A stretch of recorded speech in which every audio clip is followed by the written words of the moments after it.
Thank you for attending. I know I'm competing with the SEC, which is a little odd because I do securities compliance work, so I appreciate y'all being here. My name is Lacey Shrum. I'm an attorney. I started out in the registered investment advisor space, doing compliance and general counsel work, and then left that and did a little bit something different. I had a startup helping professional women dress. And I got to the place where every investor in town told me, you don't have anyone who is a developer, so your business is going to be very difficult to find success. You don't have anyone that's going to write the programs that you need. So business wasn't really doing what we wanted it to do, and so I just was like, what the hell? I'm just going to go see is this coding thing, is it a secret black box? Is it a special club that no one can get into? So I took a coding class last summer, and if there are any attorneys in the room, coding is a very welcome space for attorneys, which I'll talk about a little later, is a good thing. And I sort of found my home there and started learning about cryptocurrencies, blockchain, and just sort of took off from there. So it's a roundabout way of saying I'm a recovering attorney, as they like to say. It's a new term, a legal engineer, that straddles the line between code and legal work, which is in the smart contract space. So that leaves me here today to talk about smart contracts. So what is the level of knowledge in here? Last night, Don talked about, like, one, I've never heard of blockchain. I'm assuming there's no one here. Two, pretty good understanding of blockchain, but you wouldn't want to, it'd be difficult to explain it. Okay, most people. Three, I feel pretty confident. You can come up here and explain it. Okay. And then anyone who works directly in blockchain? Anyone just going to oh, perfect. You can grade me after this. Okay. Perfect. And then anyone just deploying smart contracts or have any knowledge about how they work? A little bit? Okay, so good. And then who was here last night? Good, okay. He did a great job of really teeing up what we're going to talk about today. And there's some places for some really deep dives in the use cases. I like to have my panels open. I usually have more than just myself up here preaching, so I'm going to rely on you guys to kind of fill that gap. When you have questions, comments, something that you don't agree with that I say. The great thing about blockchain is it's so new right now that no one is really an expert, and it's really fun to get into some discussions. And as they say in our panels, like, if we want to go there, we can get weird with blockchain and start talking about all these crazy ideas that people can use it for. So, any attorneys in the room? Finance? Students? And then the rest are business, I'm assuming. Yes. Okay. So please raise your hand, ask questions, interact. So I'll start off by just giving a brief overview of what a smart contract is versus a traditional contract that we're used to in our lives. I'm going to use you if you don't mind. If you and I were to place a bet, and we were to bet on a football game, in today's sense, we would place that bet. You would bet on, who's your football team? The Chiefs, okay, and I was bet on the Cowboys. So she was in. Yeah. So if we were to place that bet today, we would draft a legal contract and say, the Cowboys win, you owe me $100. If the Chiefs win, I owe you $100. Game happens, scores posted, Chiefs win, we'll say, and you need to come looking for your $100 and I'm nowhere to be found. In today's legal space, what you would need to do is you have to hire an attorney, write a letter, you try to hunt me down, you go to court, and all these words that I'm saying, for those of you who own businesses, is just cha-ching, cha-ching, cha-ching, cha-ching. A letter from an attorney is not just something that you just get. You pay for it, and they're quite expensive, even though basic. So what a smart contract does is it allows us to take that contract that you and I have and put code behind it. And we set up that contract, and we have the code behind it that says, let's find a trusted third party. In this case, we'll use the NFL. There's no reason for the NFL to post the wrong score of the game. There's no conflicts there. So we'll choose them, and we'll have the contract be looking for that score to post. And we'll both put up the money in escrow. It'll be sitting there ready to go.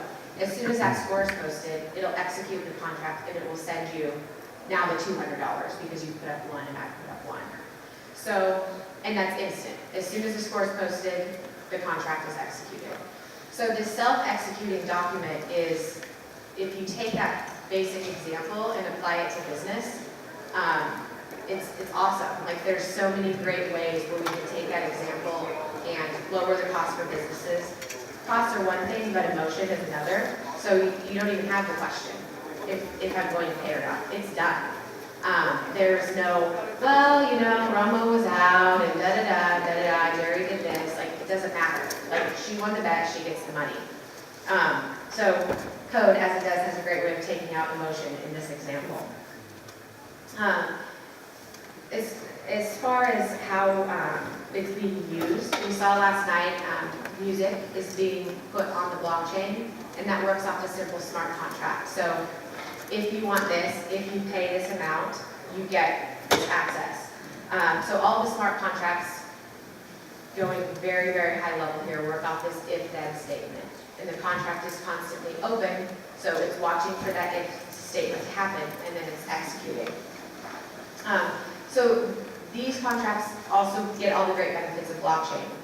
They're distributed, they're immutable, they remove the middleman, they remove the need for really trust, in that you don't need to trust me that I'll show up and pay the $100. It will just happen. And the middleman, Doug touched on last night, is really, should be on notice right now with our current state of blockchain and what it can do. Anything from title insurance, when you buy a house, the bank requires you to have title insurance. Has anyone in here ever claimed a claim on title insurance? You have. And were you successful? Yeah. You were? Good. So this is rare. I very rarely had anybody say they made a claim, but we still have this full room of people who've all paid for title insurance if you purchased a house. And it's a lot of money, and it's not, with the blockchain, it's not necessary anymore. So the chain of title can continue with these smart contracts, not having to have something like title insurance. Traditional legal documents, you'll see, will be on the blockchain. And what's happening there, one of the burdens of smart contracts I really foresee is this man and woman power of bridging that gap between a legal document and code. This isn't something that, like the internet, where I've been told that a lot of attorneys were resistant to the internet. I'm not shocking whatsoever. But this isn't something that we're just going to have and you're going, as in the legal profession, where you'll just come in and say, well, the internet's not working, so I'm going to call IT, they'll come in, the internet will work, and I'll go about my business. These attorneys will be drafting actual legal contracts in some form of natural language and code connected. So it's a whole new ballgame for them, and not only them, but all the people who support them in doing their jobs. Their paralegals, the precedent that courts are going to set. If there's a discrepancy between the code and the contract, which one prevails? The education around just that very simple example, I think, is probably one of the biggest prohibitors to this be really taking off as it should. Law schools are probably the most traditional education in the country, and so it's getting that code implemented. And for me, a passion is just telling people coding is not someone else's job. It's not a secret black box or a secret club you can't get into. And so bridging that gap there, I think, will be very important in getting the legal help to support the smart contracts to work. So let's talk about some use cases. Was anybody in the previous panel?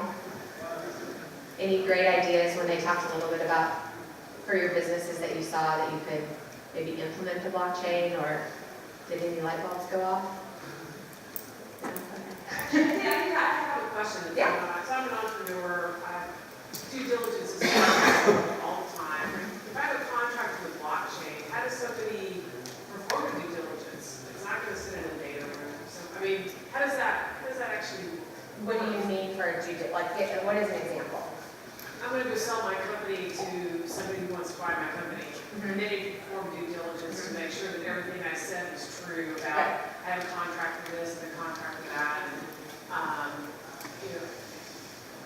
obviously, there's got to be some way to pull it out and make it, I don't know. Yeah. You're nodding at me. You understand what I'm saying? Yeah. So the beauty of blockchain, to take it one step back, is that it is, and I hesitate saying this, it is a giant database. It is a giant ledger that is out there, and it's being repeated every X amount of minutes. And it's the great thing about it from a business perspective is it's not a database like we're used to seeing. It's a database that every single person can access and use. So if every single person accesses and uses it, all the data is there. So you're not having that problem, for example, with your CRM, your Word documents, all these different programs that can't speak to each other. It is one program that collectively encompasses all those things. So in your case, in your case, you would allow somebody access to that data, and they would be able to go in and see those things to perform that due diligence. That's also similar to, I work in compliance, so auditors come in every year, the SEC comes in sometimes, and the ideal world right now would be you'd have all that data on the blockchain, so really there's nothing to audit because it's happening in real time and they can watch it there, but if you have somebody coming to buy, you give them access to see it. This gentleman had a question. Yes, well, I want to follow these questions. So, and you just said, well, you have to audit on the financial data. Okay. But what she was talking about, she has contract with manufacturers. She has regulatory matters that have been opened and resolved. She has customer ongoing stuff, and you use the expression, all that data, and I'm going, all? So do you mean All? like before maybe you put it on the blockchain, like if right now you needed to do that, or in the future for all those? If it's in a blockchain world, are you saying everything related to that company? Is it a blockchain that I somehow get access to, and if I want to sit there and stare at a computer all day, I can find everything? I mean, I'm a believer, so I would say yes. Yeah. But it does not exist today. No, it absolutely does not exist today. You're also seeing the problem where at this point, if you started using blockchain, you would still have all this data behind it. Right. And there's a great example of data privacy. If we start being able to really own our data, as we should, this generation, we're done. We're not owning our data anymore. Like, it is out there. Every person in this room has a smartphone. The smartphones are always listening, even if you don't have one, you've been in a room with someone. So we're done because there is all the data that has not been protected so far. But going forward, to answer your question, yes. I see a tremendous potential for fraud. Data, yes, is safe. How about the program? How about the programming that goes into the smart contract? How about education of lawyers to the point where they can read, find bits and bytes, and so on and so forth? You can think about the transactions that people have used to skim a fraction of a cent off currency transactions and so on and so forth. It took years to find those, and they probably haven't found all of them yet. Correct. Lawyers aren't smart enough collectively or individually to know everything about programming and everything else. Is there going to be a long period of transition before we get to the point where we can actually audit contracts to make sure that they're valid?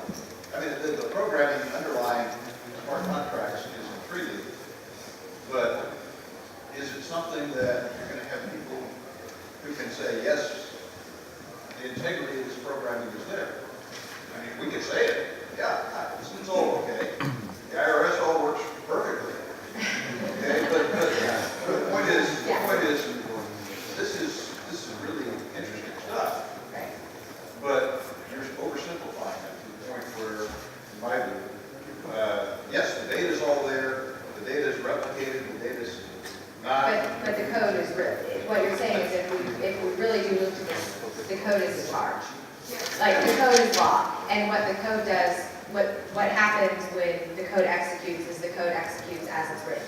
So it's very non-assumptive, it's very literal, and you saw that in the Dow example where there was a bug in the code, and so it was able to take advantage of. But I would. Is there any code out there that doesn't have bug? But I would challenge that with, it is a way to store our data, which, yes, attorneys are going to have to learn how to code. They are going to have to learn those procedures. Yes, there are businesses, Accord Project is local here, that are bridging the gap through that natural language to code. Yes, there are going to be issues, but the benefits that this gives us with our data security is so much outweighs that work that we'll have to do for it. So yes, there will be a long transition time for attorneys. I do believe that. And long, what that means now is not what it meant even 10 years ago. So I would say it's shorter. Folks that have written software translate natural language into code. Are they bugging that software too? Probably. Well, yes, but it's being tested. I mean, we'll touch on that on one of the burdens, but I want to answer some questions. Yes. So when you form your LLC, you use a smart code to form your LLC? I wish, but the state of Texas doesn't allow that yet. So when will they allow it? When will the state of Texas allow it now? So the state of Texas, I think, is pretty open and aggressive in allowing this type of business. We've seen Wyoming be really aggressive in opening up what crypto funds and businesses can do there. So I think it's soon. I think Texas, this is not really the smart contracts, but the Texas State Security Board has been one of the most aggressive with crypto funds. So they're on it, they want to learn about it, and it just takes time. Go ahead. Slightly similar track what we're talking about, how people interact with this. Is there any kind of nonprofit board, anything like that, that's kind of guiding how this is working? Will there be one global legal blockchain, one US blockchain states? Is it going to be subscription-based like a lot of the scientific journals? Is it going to be open to everyone? So as far as if there's one, so Clause is the group I just talked about. They are trying to build the state of the use cases for smart contracts so that they can be the universal language to use, so that there are some defined clauses out there that you can start, that you would use. As far as blockchain, there's really no way to limit it. There's private and public blockchain, and private blockchain is a very hotly contested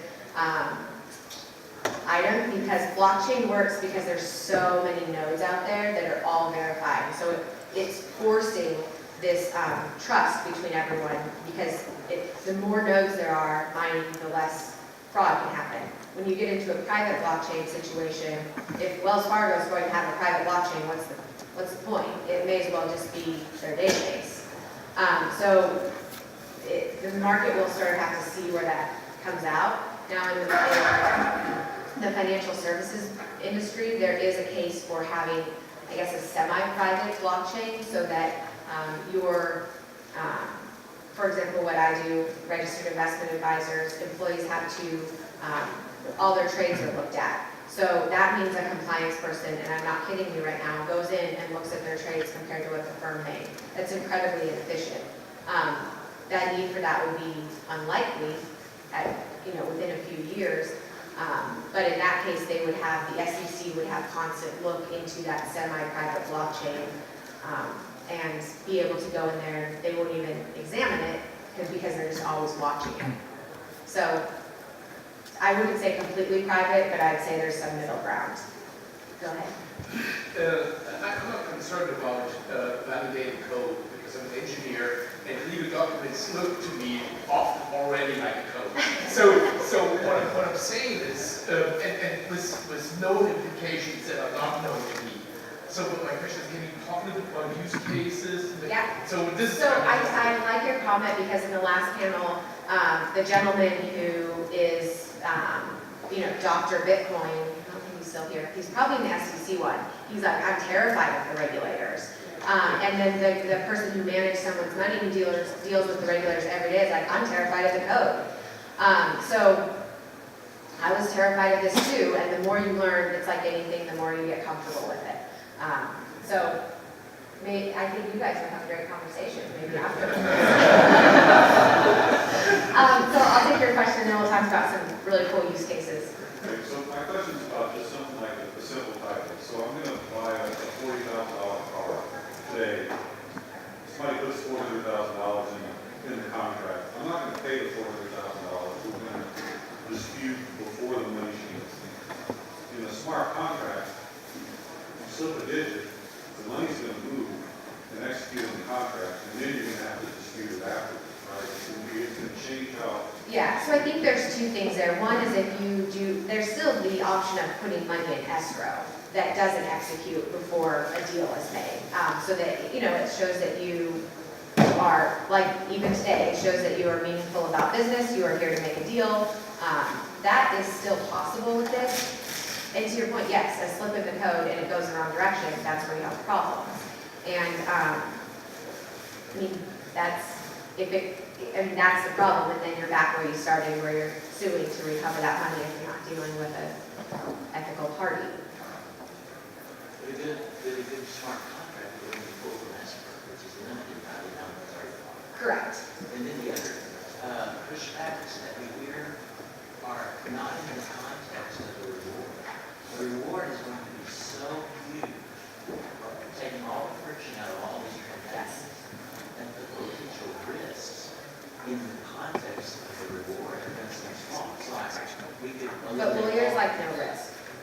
There's a bad written contract, no Right. ledger risk. Right, there's already that risk there. And I get that question a lot, well, isn't blockchain used for criminal activity? The criminals are always going to be there. They're this, in some sense of the word, street credit wise, they are the smartest ones. They're going to figure out a loophole. So it's just making those loopholes smaller and covering more. And the criminals teach us a lot about where to protect. So I'll take one more and then we'll go to use cases. Actually, I want to offer a use case that I'd like to hear.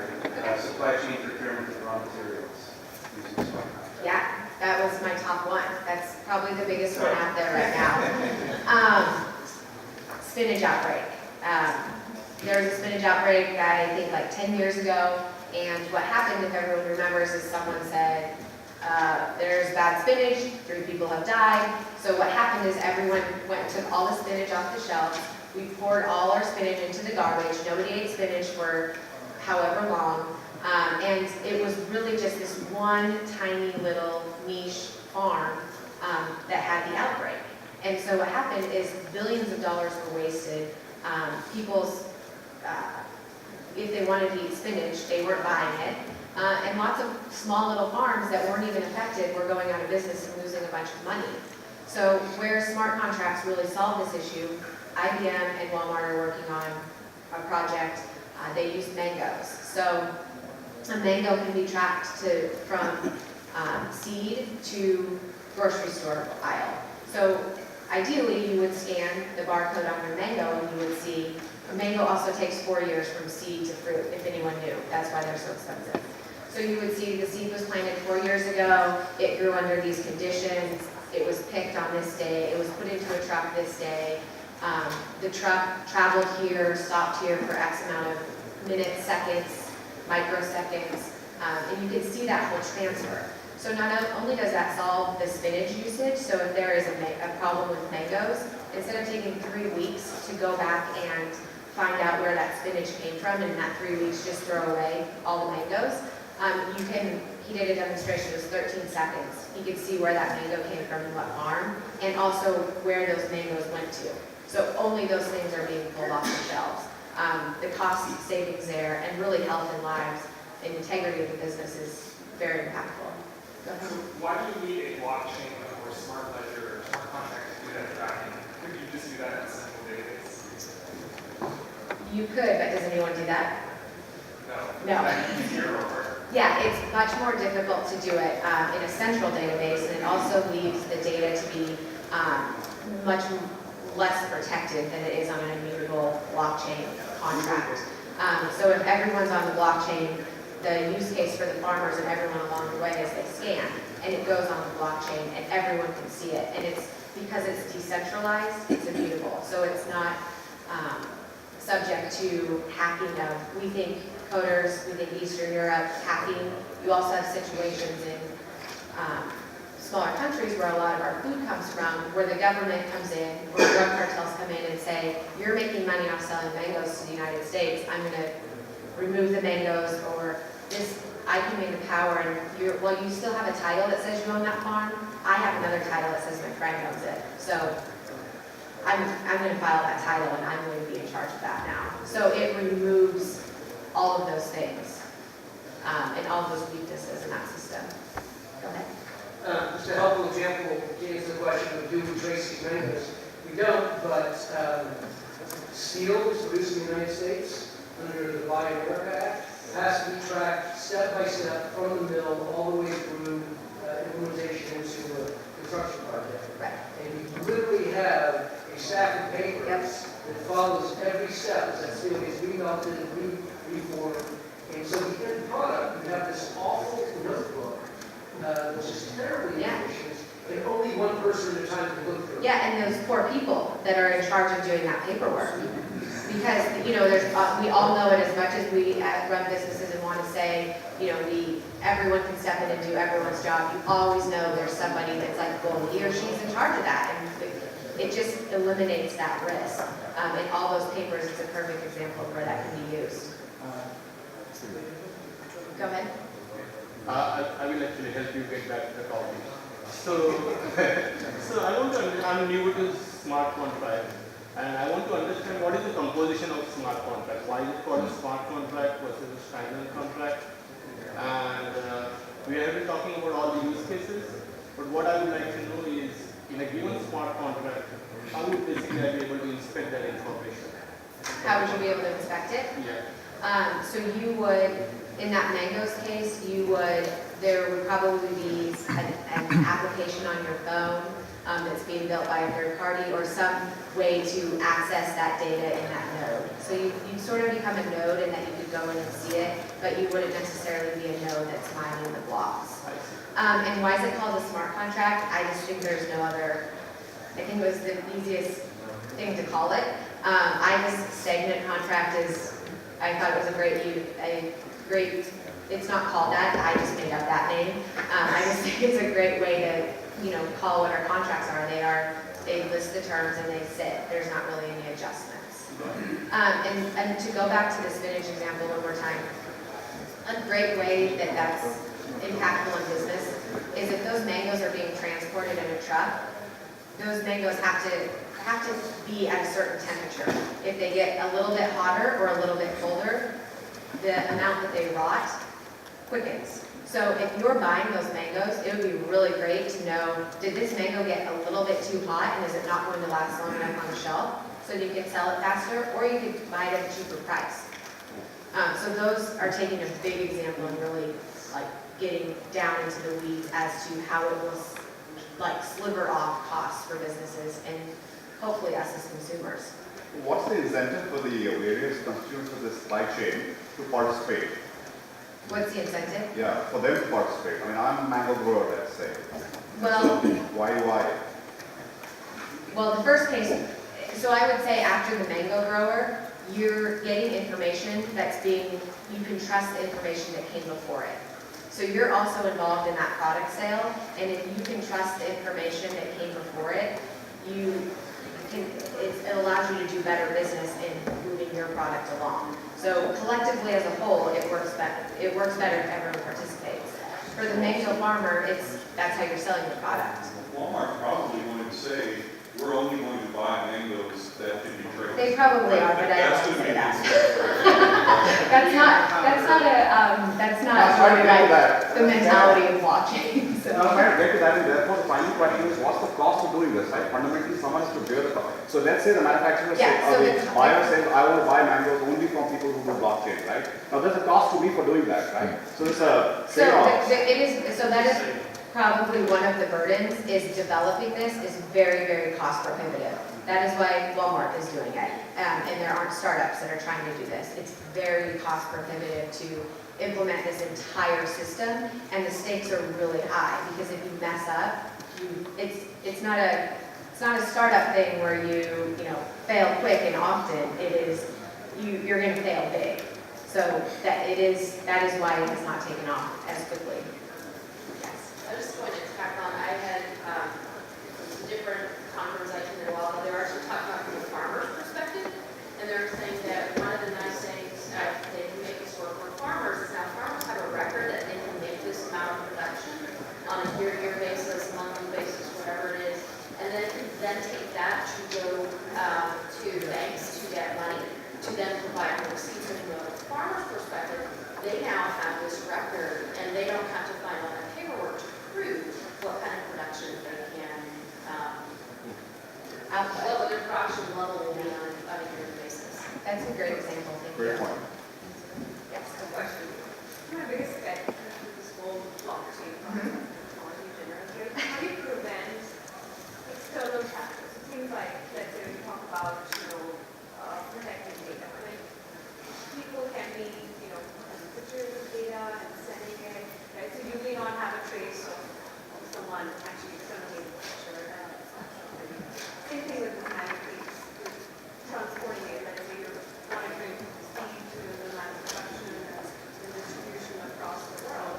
If you're tracking each mango with a barcode on it, the barcode is not there, but someone injected the mango with something, right? Right. How So you're talking about, that actually isn't an issue with blockchain, because that's one of the benefits with blockchain is that it's immutable. It is virtually impossible to go into the blockchain and adjust, I'm gonna skim this mango and, say it's had more sunlight or something like that to take advantage of the system. What you're talking about is a human problem. Is the farmer going to scan it at a certain time? Is the truck driver going to scan it at a certain time? The human problem will always be here, but there are a lot of creative ways of getting around that and building that integrity.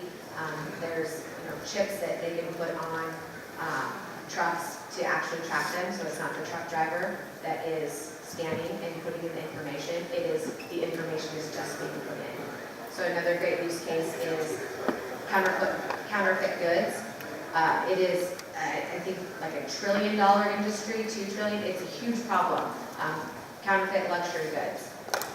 So there's a company that puts a small chip that cannot be removed from, let's say, a pair of pumps, a pair of vanilla blonded pumps, which are anywhere from $600 to a couple $1,000s. They can put this chip in there so that if I were to go buy a pair of those shoes online and I wanted to validate the integrity of it, I can scan that code and see who's owned those shoes, where they came from, if they are real. I can verify the integrity before I go and pay the significant price for these pairs of secondhand shoes. Where before, it was just a system of you have to know how to spot a flaw in a Louis Vuitton bag, which some people make a business out of. So go ahead. Yeah, so going back to the development standpoint of all of this, and especially from the legal standpoint, where does the risk lie if there's, say, a bug in a smart contract, where someone writes up a smart contract for someone, and they're paid to write up the smart contract and deploy it, and there's a bug, and where is the risk there? Is it in the requirements document for the code, and if the person paying the smart contract to be written, they notice that the Like who requirements... can be sued, is that what you're asking about? Yeah, so like where is the risk? I mean, everyone. It's, the person that wrote the code, the attorney. Attorneys have malpractice insurance. I guess that'd be another great business idea if anyone wants to get into the insurance for coder, attorney, malpractice insurance. It could be anybody involved, really, from the start to the finish, but most likely whoever signed off on it and who has the most money to lose. Go ahead. Are smart contracts to be able to deal with things that are awards and we're talking about all the time about binary transactions, this happens, execute. What about like professional services contracts and where you hired me to perform a service, I think I perform that service, you don't agree, how does it execute? The same way we execute it now. I mean, that problem still exists in a traditional contract. I hired someone to redo my kitchen and like, it's still not done. And he told me it would be done on February 15th. So smart contract or not, you know, you have provisions built in to that contract, hopefully, which I didn't. You know, if it's not done by this time, you would not pay this much. And so, and now what is done, that's a subjective sense. It's like any contract, you have to get into the very nitty gritty of done means painting, done means the punch list, done means Lacey signs off on it, whatever you describe as done. I think to answer his question, maybe you have like a multi-signature contract where the inspector signs off. Yeah, that's a good point. When the inspector and one other person. Like a neutral third party similar to the gambling. Right, so you can have a two-signature where 2 out of the 3 parties have to agree. And so either worker and this inspector, or even worker and the inspector, or the inspector. Yeah, that's a great point. Thank you. If that's the case, where does the decentralized, and we're doing this for removing the. Yeah, but I think it's removing, yes, so we are doing this to remove some middlemen, third party, but I mean, you're always going to need, to your perfect point, you're always going to need that neutral third party to verify that what I'm saying is what he's saying in those very subjective cases. So those type of people I don't think will be eliminated, they'll just adjust. One more question? Okay. Did you use it for electronic medical record? I mean, that's been Yes. a huge problem for so many years. A lot of people have tried to solve unsuccessfully. Yeah, and the problem with the medical record is a perfect example, are just with owning our data and giving access. It's all over the place. You go from your doctor's office that's 3 blocks away from Baylor to have a baby, as I just did, and Baylor still doesn't have any of the paperwork. And I was just there 2 years ago, and they still need all the information again. So having that, the reason it hasn't been done before is because, first of all, it's centralized. So someone always has the data, and any compromise of that data, it's compromised. We're in a situation with Experian. They're holding on lockdown all this data. They've done a great job of it so far, but as soon as a little leak can get through, it does. And so that is the encryption part of blockchain provides that, and then just having the decentralized approach in that it can be accessed from really anywhere. The hospital doesn't need to call the doctor and get it, have me authorize it. I would have access to that encrypted data that's stored, and I could give them that access. Or you can link the insurance information to it on the whole. Yeah, exactly. And because it is protected in that encryption state and it's decentralized, that solves that problem. Now, waiting for someone to do it would be difficult because it's costly. I think we have one more? Okay, we'll have one. Back to your manual example. So, kind of a smart control manual from C to the case. How would you interact with the family because a smart approach there is only considered very attention. So, in order for that to work, you have technology such as IoT chip that's tracked all the way across. So, depending on the other things to fall in place, And that's where a lot of the great startup opportunity is. It's just finding like a simple little niche area where you can build a little product, taking the blockchain and IoT and develop it. And that is where players that have less funds to spend can get involved. So thank you so much for having me.